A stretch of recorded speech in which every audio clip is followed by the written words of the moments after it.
Hello hi guys, कसे आहेत तुम्ही सगळे? मस्तच असाल तर चला आज माझ्यासोबत शॉपिंग करूया. माझ्या मैत्रिणीचा आहे बड्डे आणि माझा पण बड्डे, तर दोघींच्या बड्डेची आम्ही सोबत शॉपिंग करतो. कारण दोघींचा बड्डे नोव्हेंबरमध्ये, आम्ही नोव्हेंबर बॉर्न आहोत.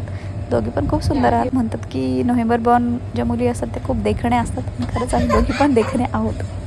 सॉरी, स्वतःची तारीफ स्वतःच केली, पण खरं आहे हे. मी आणि मग श्वेता दी शॉपिंगला निघाले.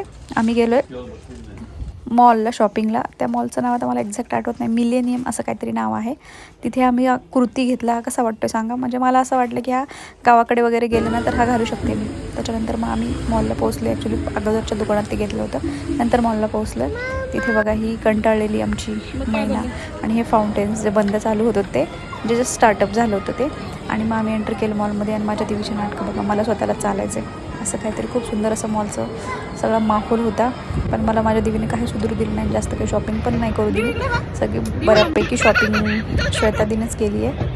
हे बघा आम्ही उडत्या पायऱ्यांवरती चढलो आहे. देवीला खूप मजा आली. शाळेत देवी पहिल्यांदाच मॉलमध्ये आली आहे, त्यामुळे ती इतकी फिरत होती आणि इतकी पळत होती, बापरे खूप परेशान, म्हणजे खूप केलं. आज वाटलं की देवीच्या पप्पासोबत असते ना, डाडा असताना मी खरंच खूप शॉपिंग केली असती, पण मला नाही जमलं. त्याच्यानंतर मग आम्ही हे डोनट्स खायला देऊन, ती पेड आहे चॉकलेट डबल ट्रबल काहीतरी असं होतं. त्याच्यानंतर मग आम्ही घेतलं आमचं ठरलेलंच असतं पनीर रोल, तो घेतला. आणि अजून परत नवीन जोमानं शॉपिंगला इकडे तिकडे चालूच होतं. हिचं काहीतरी एक्सचेंज करायचं होतं, 1-2 ड्रेस. त्याच्यानंतर थकल्यानंतर आम्ही स्ट्रॉबेरी शेक घेतला. आणि हे बघा मग जेव्हा आम्ही मॉल सोडत होतो तेव्हाचं हे माहोल आहे, कसलं सुंदर. आणि यार आम्ही म्हणजे आमच्यासोबत दुसरं कोणी नव्हतं म्हणून आम्ही शूट नाही करू शकलो. हे बघा हे फाउंटेन्सचे म्युझिकल घालणारे आहेत, असलं भारी वाटतं हे सगळं बघून. कोणीतरी अजून असतं ना, म्हणजे त्याला देवीला त्याच्याकडे सोपवलं असतं आणि एन्जॉय केलं असतं. चला भेटूया नंतरच्या ब्लॉगमध्ये. Bye bye.